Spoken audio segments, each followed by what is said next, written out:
ఈ వారం కర్కాటక రాశి వారు ఎటువంటి కార్యక్రమం చేపట్టినా విజయవంతంగా అనుకున్న సమయానికి పూర్తి చేస్తారు.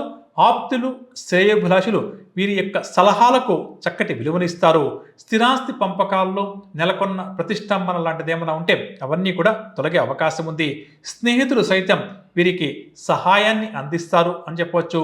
విద్యార్థులు, నిరుద్యోగులకు ఈ వారం ఊహించని అవకాశాలు కొన్ని తలుపుదడతాయి. వాటిని సద్వినియోగం చేసుకునే ప్రయత్నం చేయడం చాలా చాలా మంచిది. ఆదాయం విషయానికి వస్తే ఆశించిన ఆదాయం ఈ వారం మీకు చేతికంతుంది.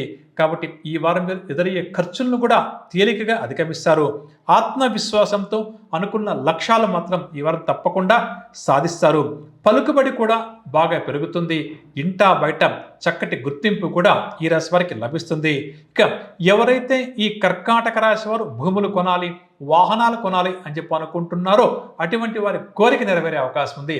కాబట్టి మానవ ప్రయత్నం కావాలి కాబట్టి కొద్దిగా ప్రయత్నించడం చాలా మంచిది. శారీరక రుగ్మతలు అంటే అనారోగ్య సమస్యలు అప్పుడప్పుడు ఈ వారం వీరిని బాధించిన ఉపశమనం కూడా వీరికి వెంటనే లభిస్తుంది. ఆధ్యాత్మిక కార్యక్రమాల్లో కూడా చురుగ్గా ఈ వారం కర్కాటక రాశి వారు పాల్గొంటారు. వృత్తి వ్యాపారస్తులకు మరింత సంతోషకరంగా విజయవంతంగా ఈ వారం గడుస్తుంది. ఇక ఉద్యోగస్తుల విషయానికి వస్తే పై అధికారులతో కొద్దిగా వీరికి చక్కటి సమన్వయం కూడా ఏర్పడుతుంది. పై అధికారులతో గొడవలు లాంటివి ఉంటే అవన్నీ కూడా సమసిపోతాయి అని చెప్పవచ్చు. రాజకీయ రంగం వారికి, కళారంగం వారికి ఊహించని అవకాశాలు దక్కుతాయి. వైద్య రంగం వారికి, ఐటీ రంగం వారికి ఈ వారం విశేషంగా కలిసి వస్తుంది.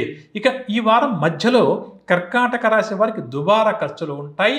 అదేవిధంగా ఒత్తిడి కూడా కాస్త అధికంగా ఉంటుంది. లేనిపోని నిందలు కూడా భరించాల్సి వస్తుంది. కాబట్టి ఈ వారం మధ్యలో కొద్దిగా జాగ్రత్తగా ఉండటం మంచిదని చెప్పవచ్చు.